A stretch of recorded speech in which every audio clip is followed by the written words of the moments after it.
The BET Hip Hop Awards took place this week. So NORE of the Drink Champs podcast has some questions about one of the award categories. So on your screen right now is a list of nominees for the best hip hop platform that was presented at the 2023 Hip Hop Awards. The list included All Hip Hop, Carisha Please, Drink Champs, Hip Hop DX, $1 Million Worth of Game, Rap Caviar, The Breakfast Club, and The Joe Budden Podcast. Now, please, before I reveal to you who won, let me know in the last calendar year. So go pretty much a year from today, which one of these have been the most impactful to you in your life? Let me know what you think. NORE's got an opinion because Carisha Please won this award, and he said nobody gonna say nothing about the Podcast Media Award. Okay, me neither. Now this comes after last year, NORE and Carisha's platforms, Drink Champs and Carisha Please, tied for said honor, and this year Carisha won it. Now, I don't like going into conversations about who won said award because a lot of this stuff at pretty much every award show not named the Billboard Awards, which is about the stats. Most of these award shows are opinionated based on what people and tastemakers like at the top of their respective industries, right? Here's the thing.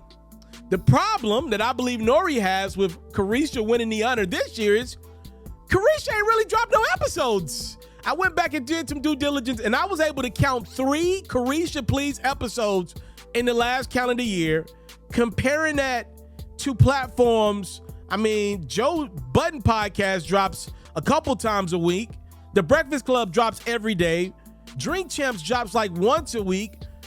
$1 Million Worth of Game drops once, at least every couple weeks. You get into conversations about all hip hop platforms that have still writers.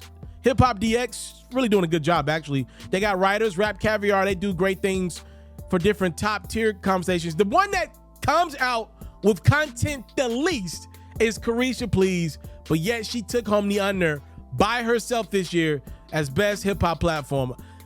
That's bad, y'all. And again, it's an opinionated honor, but the fact that she didn't even take the category serious, and it appears that NORE was at least watching enough to say, yo, wait, y'all ain't gonna say nothing about how crazy this is. It tells you that he's offended by it and probably will never take the honor serious going forward. And look, I think it leads us to a whole bigger issue in hip hop, and nobody wants to talk about it, but I'll give my 2 cents no matter what.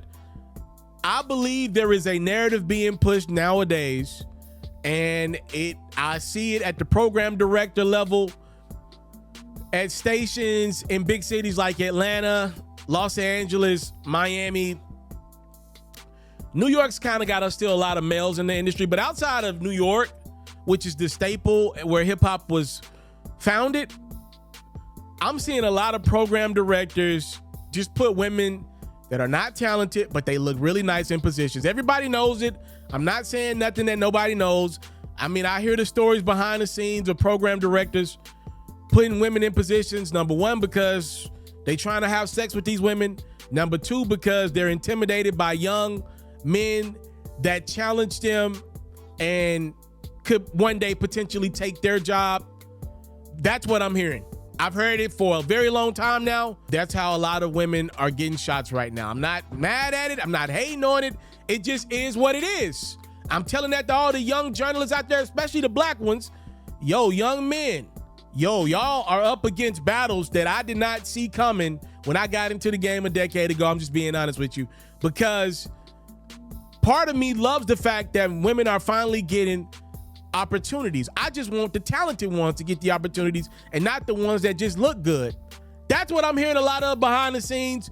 To each his own. I'm not going to go crazy into the deep dive of it because it is what it is. Just know, young black males trying to get into the journalism space, y'all going to be competing with a woman that can't do a tenth of what you can do from a work standpoint, but the women are getting the looks now. That's just where we are. And when I see things at that level where Carisha got a nod over platforms that do at least come to work much more often than she does, that's not good, y'all. I mean, women out there, y'all let me know. Was Carisha Please popping this year? I only saw 3 episodes posted in the last calendar year. Now, unless those 3 interviews were Oprah-esque, come on now. You gotta assume there to be a Diddy, DeLeon connection somewhere down the line. I know he didn't win BET in the auction, but sheesh, it feels like he won it with Carisha still winning that honor. And like, yo, I think the Breakfast Club actually airs on BET. You would have thought they would have gave the honor to them if nobody else. Was Carisha at the BET Hip Hop Awards this year?